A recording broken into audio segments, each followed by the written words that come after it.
95 years old. So, with that span of time, you can just imagine that I remember President Aguinaldo all the way to President Duterte. That's my advantage over most people in this land today, because I have seen history from the time of the Americans all the way to now. History was totally distorted to favor one group. And it is unfortunately continuing. That is why exercises such as these are important. Little by little, the truth will come out. Well, I'm glad that you have asked me to join this conversation so that at least we can somehow correct the distortions of history. I am very grateful to you. And I'm willing to challenge anybody here in this country to debate with me about the events. We put this together really because of the mail that I have been receiving in my social media. And the millennials have a different approach, it seems, to the events of history, the history of your lifetime, for that matter. And the millennials seem to want to know what it is behind the decisions that my father and the members of his government made in his time, in the time of the Marcos administrations. And so we thought the best, most authoritative person that we could find would be you, as you were not only in the middle of the action, as it were, but you were part of the decision-making process of many of the important events that occurred. During the first 2 years, 3 years of martial law, you can open your window, leave your house, nobody will touch it. That's how peaceful the country was. So it wasn't the typical country under military rule where you had tanks in the streets and you had soldiers pulling people out of their homes. Of course, in the beginning we had curfew. Yes, we had. Yes, I remember that. We had to give grant passes.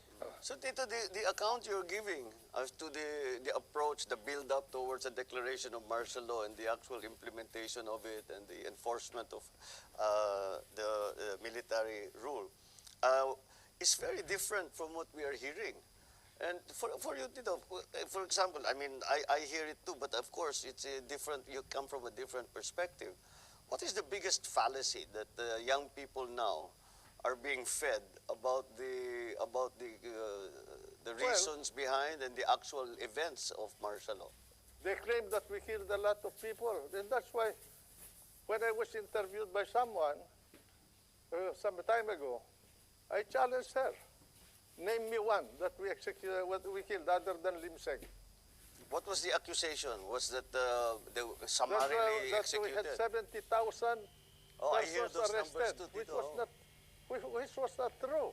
Maybe if they will include the people who violated curfew and the jaywalkers, maybe you can reach that number. Was there anyone who was... People can go out at night, they can go out and fish, they can go out to farm, they can go out. They were free, in fact. Of course, if you are a member of the rebel group or a warlord or who violated the criminal law, you have to be arrested, whether you have martial law or not. It sometimes, I'm mystified sometimes by the lack of understanding of the simple fact that if you attack the government, you attack the state needs to defend itself. Of course. And that's why fighting would break out. And that's name me one person that was arrested because of political or religious belief during that period. None. They were all for criminal acts. Name me one person that was arrested simply because he criticized President Marcos. None.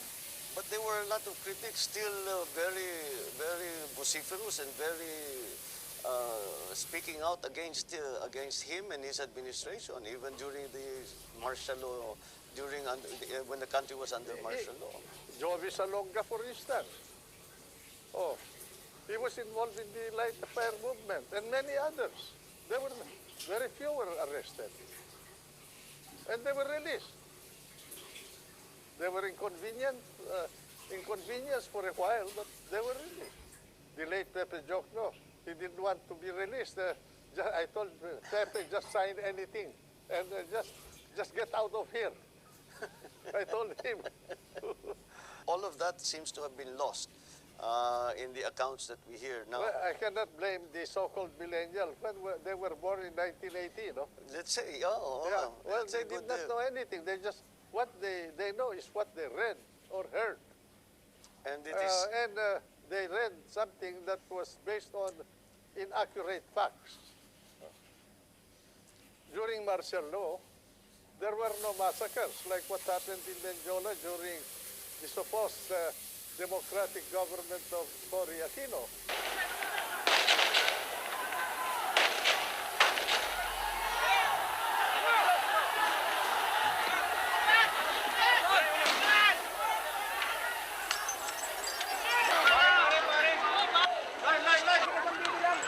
maybe you could explain to these young people the approach that you took to governance. Kasi Tito, I remember when I was young, I would listen to my father's speeches and lagi kong naririnig the phrase nation building. And I have not heard that phrase since 1986. And it does not seem to be the priority or the guiding principle in governance anymore. You mentioned about nation building, which was a battle cry of the Marcos government. That's right, Tito. That was all included in the national plan that was prepared by the brain trust of your dad. And that covers infrastructure, agriculture, energy, and education. And that's why when we started with agriculture, he established irrigation canals, especially in the north and in many parts of the country. And then he went into electrification. The national electrification that we have started with your father. He started the geothermal sources of energy in the country today, which is helping the economy. And then later on, as a part of his national plan, education of the people. And that's why he created the system of state universities that expanded the educational system in the country and made education cheaper for the people. And so many others. He introduced land reform. That's why he was very conscious of the sale of Hacienda Luisita during the Garcia administration. This was a part of his land reform program. Proposed the establishment of a nuclear plant, which was derailed by Cory Aquino because of their anger and revenge against the Marcos administration. Tito, you mentioned the lobbying of the big landowners, the hacienda owners, and for the exemptions from the land reform. But that I think the term that around that time was we were beginning to hear my father speaking out against the group of oligarchs. Correct. That were controlling many segments of the economy. Correct. And were not helping or supporting the national program. Oligarchies existed during the time of your dad and even before that. And even now, they are still around. They control the economy, they control the agriculture because they own the haciendas, they control the communication, they want to control even government. If you will remember, you have to talk to interest groups to be able to run for public office in those days. Control Meralco, they control the media, they control the newspapers and the radio, many facets of industry. The industrialization of the country was controlled by the so-called oligarchs of the land. So this is one of the elements that pushed the government towards the declaration of martial law Yes. in 72. Apart from the fact that indeed there was a need of it, because what was the social condition of the land at this point. We were dealing with separatism in Mindanao. We were dealing with a very strong communist party. We were dealing with the onset of drug menace in the country. We were dealing with political warlords over the land, and the high criminality in the land. And what was our instrument of power at that point? We had only less than 50,000 in the armed services. That included the constabulary, the army, the Air Force, the Navy, and the Coast Guard. And our weapons were carbines and Garans of World War II vintage. Against the Belgian FALS, the Kalashnikov or KK-47 of our adversaries. I think nakakalimutan dito the extent of this warlordism and the size of the private armies. The size of firearms in the hands of the civilian population was much more than the capability of the armed forces of the Philippines and the constabulary. When martial law was declared, there was an we amnesty. harvested about 600,000 guns all over the country of all kinds. As opposed to our 50,000... Less than 50,000 to be exact. I think we had only about 48,000. uniformed services. Yeah. So that people do not realize the extent of the warlordism because I don't And then, think we have the modern apart equivalent. from these factors that I told you, their political organization, especially the political organization of the Communist Party of the Philippines, was extensive. They have a united front that was very strong. Until now, that united front is operating through the NDF. Oh. They covered labor, the universities, academe, farmers, fishermen, women, teachers, all over. They infiltrated even the church.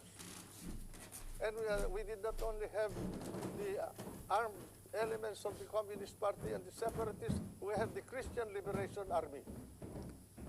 Even the church was involved. So in that time, the government assessed that the largest security problem was the communist insurgency. Correct.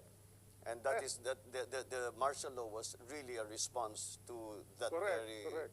One of the reasons why President Marcos finally declared martial law, very few people will remember this now, was because there was already a working coalition between the Liberal Party and the New People's Army, the new Communist Party of the Philippines headed by Sison at this point. And President Marcos realized that the country was too fragile with a very limited military capability to contain the problem. But this is something new. I did not know there was a formal agreement or between a political My God, party. Ninoy Aquino and I met in the house of Ramon Silay in Urdaneta village. He was my neighbor. Paul Aquino is still alive. He was present in that meeting. He was the one who reported to me that he had a meeting with the leadership of the Communist Party and they were discussing a coalition government.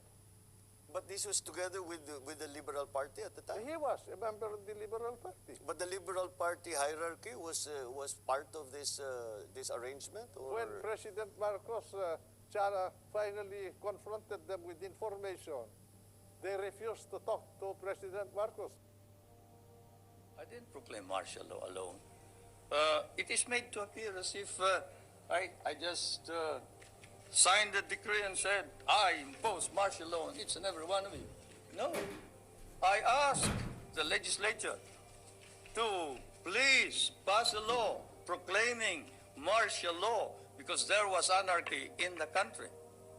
Now, let me say this. The opposition was strong. And they were members of the Security Council, and somehow they adopted a resolution which required that there be a unanimous vote for the armed forces to be able to move And therefore, the armed forces was immobilized. At the same time, I asked the opposition party to come and join me in a coalition government. I offered one half of the cabinet. And of course, they laughed at me and said, why should we join you? We're going to take over the government. By the time you are through with the exercise, you're dead. How was the evolution of the thinking within the administration to finally come to the decision that my father declare martial law in Because 72? it started when they invented the Jabida massacre. I say Invented it, invented because until now I've not heard of anyone who complained about anybody being massacred in corridor. No one. The only one who was who appeared as a member of the trainees, supposedly the Muslim trainees in corridor, was that fellow who swam across the corridor to Cavite, which was the invention of Montano and Ninoy Aquino. That is, and because of that outburst, political outburst of Ninoy, we lost Sabah. And then that Jabita massacre, what do you call this, injured the political stature of the Marcos regime, followed by the Plaza Miranda grenading in 1971. And because of that Plaza Miranda, I was a victim. I was a candidate afterwards for senator, and I lost because we were blamed for Plaza Miranda, although that was the handiwork of the Communist Party. The disorder that was brought about by them, by the left especially, was too much to bear by the country at that point. As a Secretary of Defense, I had to fight both the Muslims in Mindanao and the Christians. And then at the same time, there were also datos who rose against the government. The group of the MNLF were sponsored by Malaysia because of the limitations imposed by the government, the regime, or the situation, political situation in the country before martial law. The hands of the president was limited, so he finally decided after he was re-elected to impose martial law. He asked me to study his powers under Commander-in-Chief provision. I was Secretary of Justice at the time. The declaration and the implementation in the very first days. I was not here. I was abroad studying. And I remember that I just got the news from a phone call. My father had mentioned it previously, and he said that things are getting pretty bad. And he had spoken about the suspension of the writ of habeas corpus. And after that, he was talking about that he had hoped not to declare martial law. But I got the news that... Your dad asked me to prepare this study in December of 1969 because he was anticipating that he will finally have to face the music. When we finished the studies about January of 1970, at this point the President transferred me to the Department of National Defense. And then he waited from 1970, 71. He allowed the election of 1971 to go through, where the nation was experiencing violence and disorder. Because he did not want to declare it. He was hesitating to use his Commander-in-Chief powers. Until finally, in 1972, he decided. My countrymen, as of the 21st of this month, I signed Proclamation number 1081, placing the entire Philippines under martial law. So it's not remembered very well, or it is not well documented, or it is not well disseminated about how large and how severe the problem was of the communist uprising. And we still see the fighting in Mindanao, but it's over a different different we ideology now. were able to arrest all of the leaders, including Jose Maria Sison, Juliet, the wife, and several of the leading commanders of the Communist Party, and emasculated the organization until later on, when we had, after EDSA, Cory restored the problem because he released all the released all of leaders of the those, Communist yes. Party, and then, including Father Balweg of the Cordilleras, and then brought back Miswari from Saudi, exile yes. to revive the MNL problem. And was there a reason stated That for is where why I they parted did it? ways With with Cory. Oo. In the face of all of this, I think we come to the question: how did you think Cory did as president? Did you think Well, wala you kami know, I dito, must so tell hindi you namin that, alam masyado yung mga detalye. You know, Bongbong, having been involved in the cabinet of President Marcos, and I'm not saying this to denigrate anybody, I was dismayed when in my first cabinet meeting with Cory, he did not make any decision.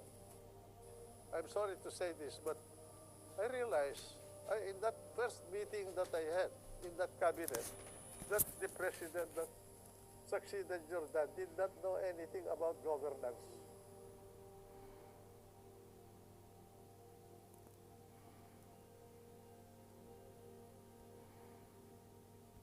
You know, the people are amorphous and they're open to propaganda.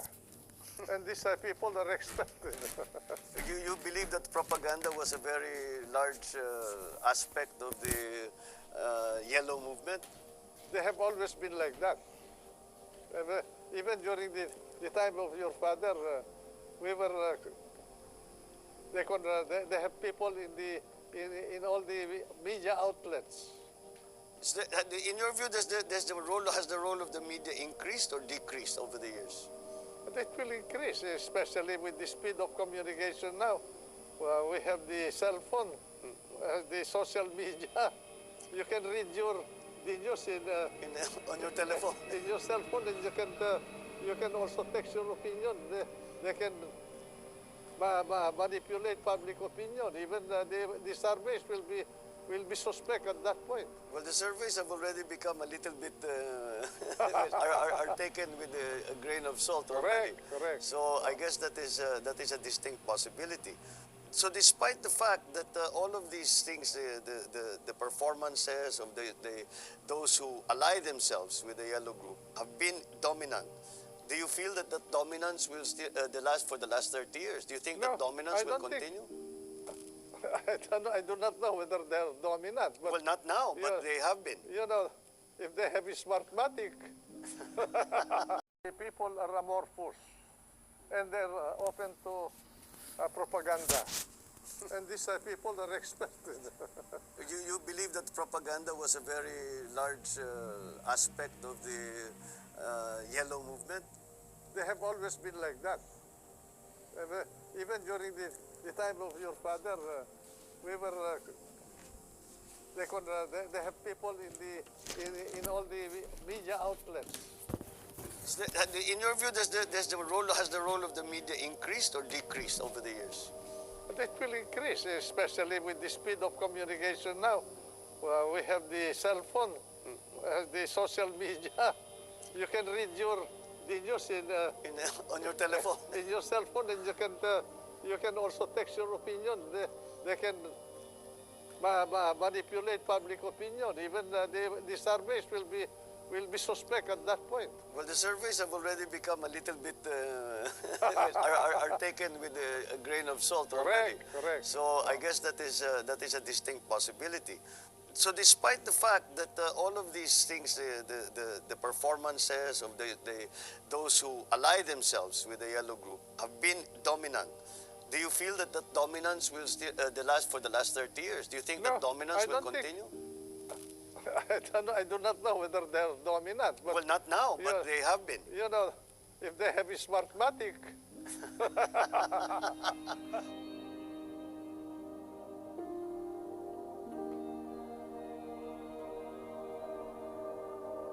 Bongbong, when I was in that government, I knew that I was there only temporarily because from the very start, I was actually like a pariah in the cabinet of Cory.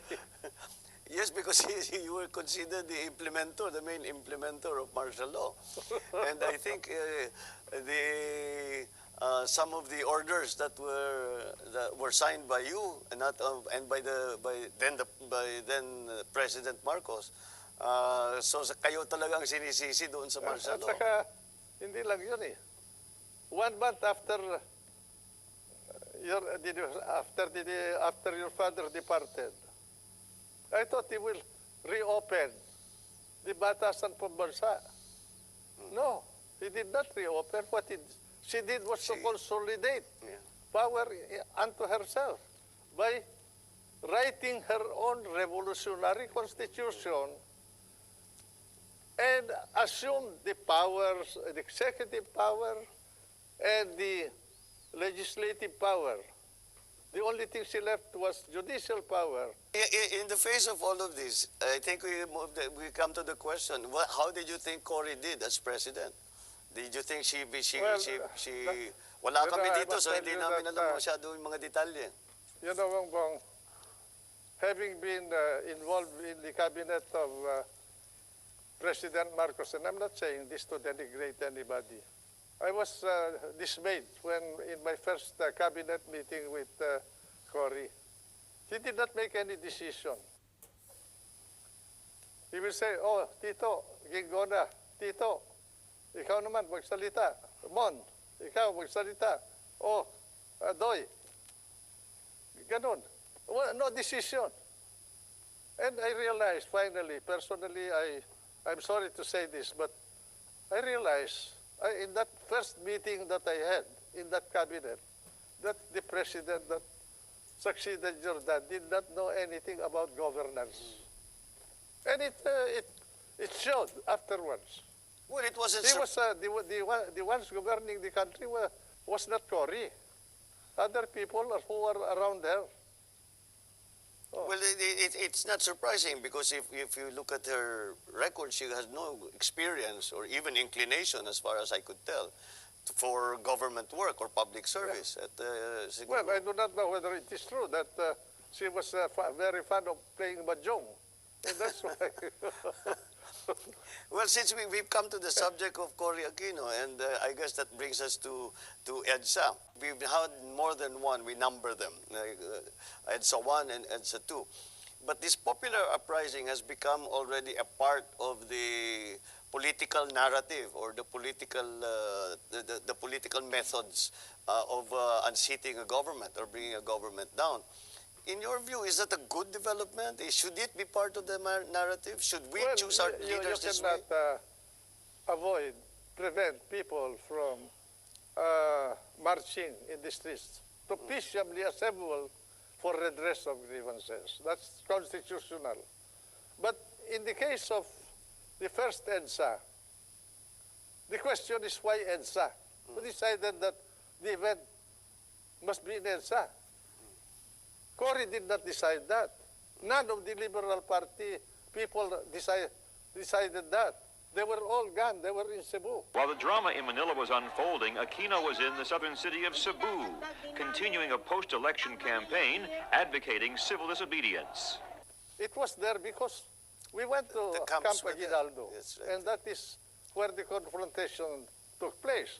Now, as far as we were concerned in the RAM, we never planned to involve the people.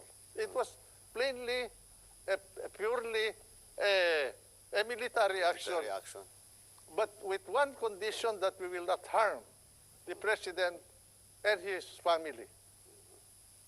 It just happened that it burst that day because of things that I do not want to discuss now, no? Involving a group of generals who had also a political plan. I do not know whether your father, I'm sure your father did not know, or your mother. But they had a political plan for the country. To establish an alternative And government. from my point of view, I had to do something about it at that point in our history because I was involved with the military. I was the head of the Department of Defense. I did not involve the generals of the military because they were involved. And so I had to work with young people in the military who were idealistic enough to agree to protect the interest of the country and the Filipino people without involving the people themselves. You see? But God was with us because that event turned without any bloodshed, turned out to be bloodless. No? Yes. Oh. Because Because your father restrained himself. I understand you gave them orders to wait. I told them to wait because There are massing civilians near our troops, and we cannot keep on withdrawing. They asked us to withdraw yesterday. When I talked to Mr. Enrile, he said, you talk to you, we withdraw a disperse. little. My order is to disperse We the cannot withdraw crowd all the time, Mr. President. We without must. shooting them. No, hold on. You disperse the crowd without shooting them. I remember many of his advisors at the time in the palace, while we were observing what was happening in the camps with you and General Yeah. Ramos, many were advising him to Yeah, I read the book attack. of Art Armisa, Oo. no? But, And I saw the restraint of the president as gleaned from that book. And I saw also the folly of our plan to assault the palace. If we assaulted it, we could have been massacred. Because at that point, you were prepared already. we were very well prepared. I think it's the first time we are able to talk about it. We would have been massacred there, you know. In fact, But I think there was a guiding hand that more or less controlled that event. By the way, I did not know that your dad was sick. Huh? If you remember, I went to the palace. I do not know whether you heard about this. July of 1985, I was resigning why were you resigning? because some people reported to the president that my men in the Department of Defense were scaling buildings at night. It was true that we did, but that was in connection with his instruction to me to organize an anti-terrorist group unit in the Department of Defense. So on that basis, you thought that you did not, you no No, longer. they were saying that you were planning something, although, to be truthful, at that point we were organizing because I received an information that there was a military junta and that I was supposed to be executed by that junta if something happens to your president. I did not know that the president was sick at that time. Why were you on the kill list of that junta? Why are you the declared Probably because I was a enemy? hindrance to their political objective. So unbeknownst to many or most people, there was a plan for a military takeover already. Correct. And the junta was already organized. Yeah. Can you tell us who the members of the junta were? Well, maybe for You will be surprised. The chief of his staff, the general of the head of the Philippine Army, the army. the head of the Philippine Air Force, the head of the Philippine Navy, the head of the Philippine Coast Guard. Those were the members of the junta. How were they going to take over the reins of power? According to the information I received, if your father died, they were not supposed to announce it at all. They will keep it away from the knowledge of the public. They will invite all the members of the cabinet in the name of your father for a cabinet meeting. And once we are in the palace, we will be quarantined. But in my case, I will have to be executed. this is something that, again, I don't think, maybe this is the first time that this information has seen the light of day. Well, So the uprising of what became EDSA was not a break with my father. It was an opposition to this junta. correct. But it just happened that on the day we went to Aguinaldo, we were already going to be arrested by the presidential guards Well, because because of the information that you got, that the palace got. And naturally, we had no other way except to defend ourselves. I think it reached a fever pitch when you were barricading, because I remember those helicopters, those very famous photograph of the helicopters landing on the roof and unloading firearms and military equipment. And nagbarikada na sila, That was the magbabarricade na. helicopter of... ng army. No, Yung that mga was, Huey. that was the helicopter assigned to the Secretary of National Defense. MND yun. I see. Yun na nga. That was the helicopter I was using. But they came and the photographs were Correct. published of them unloading firearms, Correct. unloading military Correct. equipment, communications equipment. And the assessment in the palace at the time was that this is the beginning of a coup d'etat. But we had information beforehand that there was going to be an attack on the palace. Correct. I received the information. But there was no plan to harm the president. That is what Greg Honasan also told me when we talked about this long after the actual That events. was our common agreement. And Minister Enrile commandeering the complex housing the Ministry of Defense. Well, Tito, you know, I have been all this time since 1986. I have been wanting to ask you a question, and I have never found the opportunity to do it. And I think this is a good time. Yeah. After all that happened in EDSA, after all of this uprising, etc., nandun na kami, dinala na kami sa Guam and then eventually to Hawaii. Bakit hindi kayo ang nagpresidente? You knew the characters that were involved, and you were much more qualified than any of them. Your dad was giving me the government in the morning of Tuesday, February 25. I remember, Tito, I was there when he made the phone call to you. Correct. He was asking me to ask Cory to postpone her oath taking. But I told him I would try. You know, Bongbong, I did not intend to take over power in the first place. But while I was inside Camp Aguinaldo, Camp Crame, I was thinking about what will happen. And I said, if the military will take over, I will involve the country into a possible civil war. Because the election was just finished. There is a big block of votes that voted for Cory. There was a big block of votes that voted for your father. And I was not exposed to the electoral process at that point. I'm sure that if the military took over and I assumed power, I will have enemies inside my military organization also. Then there is a possibility that the two forces that fought in that election will combine. Was that likely? It's possible. I suppose yung tropa namin and those who were opposed to you within the MND center. And then you have the bulk of the military at that point, who did not know where they will situate themselves. All of that I thought about it. By the way, Monday night, I called for Jimmy Ongping to come to Camp Crame. And I said, this event that is happening now will be a protracted event.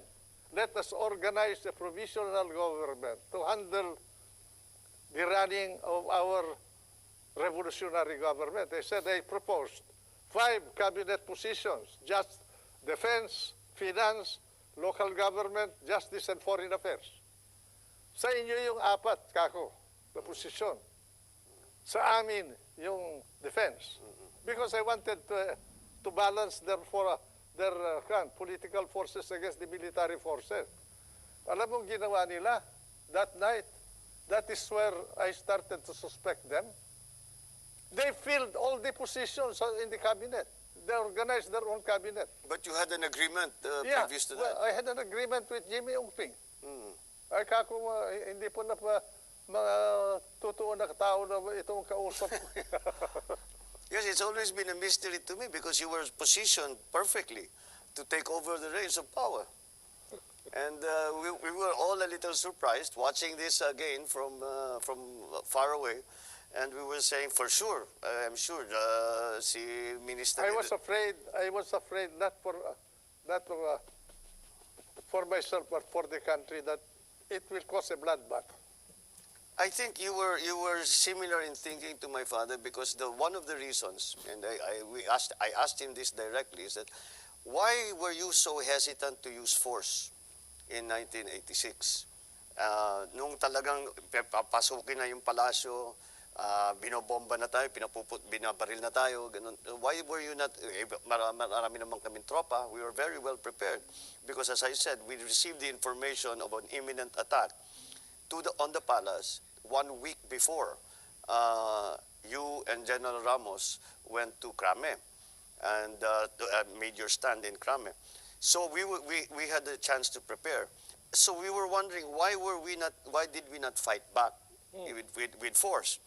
And he said that would have been the beginning of a civil war, Yeah. which I think is exactly the way you saw it. And that afternoon of when you left the palace, I do not know whether you were with the president. I was. When he called me, first he asked me, do you have any troops around the palace? I said, Mr. President, we do not have any troops around the palace. He said, and but there are people firing at us. Well, those are not our people. Can you send someone to help us to stop those firings? And so I said, I will send General Lee was there. Then I mentioned to him that I have just spoken to Ambassador Bosworth at the time. at the time. And then he stopped for a while.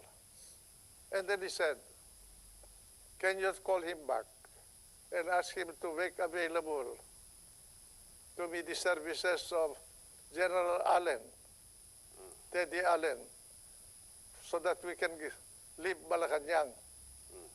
I called up Bosworth after our conversation. I called up Bosworth, and I told him about the request of the president. After a while, Bosworth called me up, and he said, can you ask General Ramos to coordinate with Teddy Allen to help in the departure of the president from Malacanang? And that's what I did.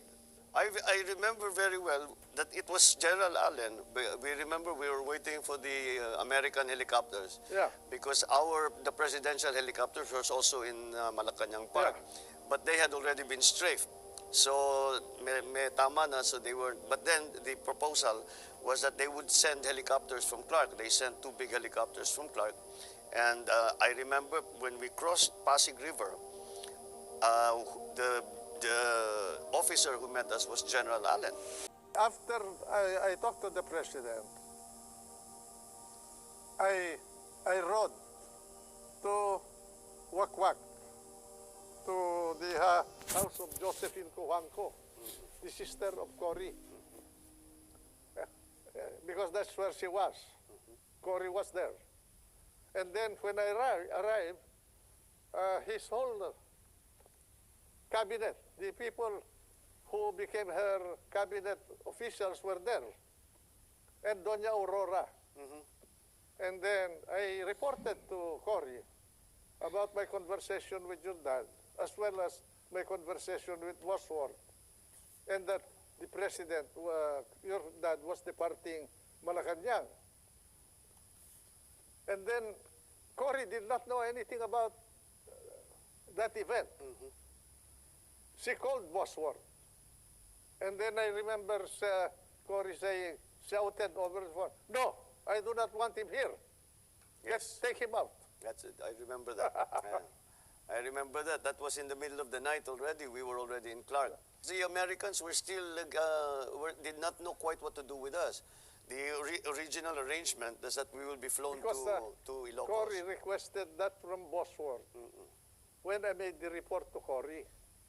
And because of the interregnum, the gulo at that point, probably the transmission of the information to the operating units of the American military was delayed.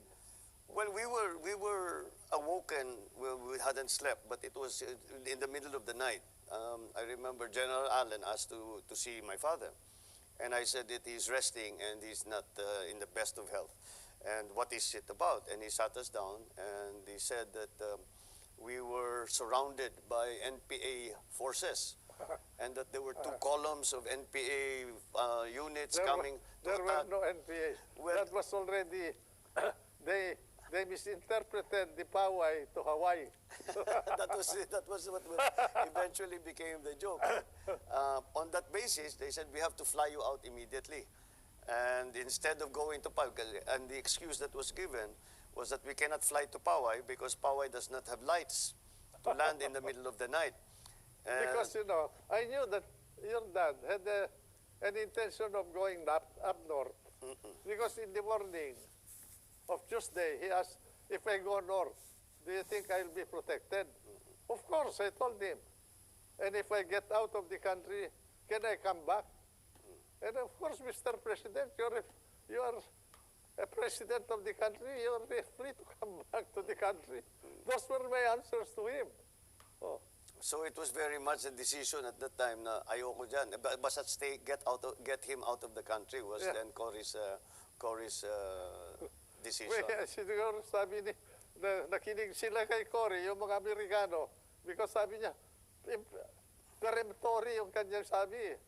No, I do not want him here. I take him out of the country. Well, that seems to be the same report that we got. And actually, eventually, the Americans told us that we were actually said the instruction was that not to be brought anymore to Ilocos, but to be taken out of the country. So Tito, let's take all of this now. With this as the foundation of all of the as a historical background, context.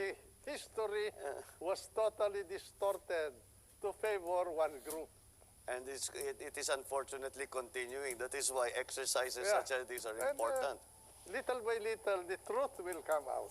Well, I'm glad that you have asked me to join this conversation so that at least we can somehow correct the distortions of history. I am very grateful to you. And I'm willing to challenge anybody here in this country to debate with me about the events. Well, Tito, your knowledge and your perspective is based on actual experience and actual facts. I think that is the difference between you I did not and those that manufacture have been facts. challenging you. I have not lied to the people. I have not manipulated the events. I dealt with them as I faced them. Well, Tito, on that note, Thank you. I know it is for me to thank you for allowing welcome. us a view into the... Anytime, any place, I'm always at your service. Just tiyag ni Natata. Thank you very, very Kanyaman much. lang.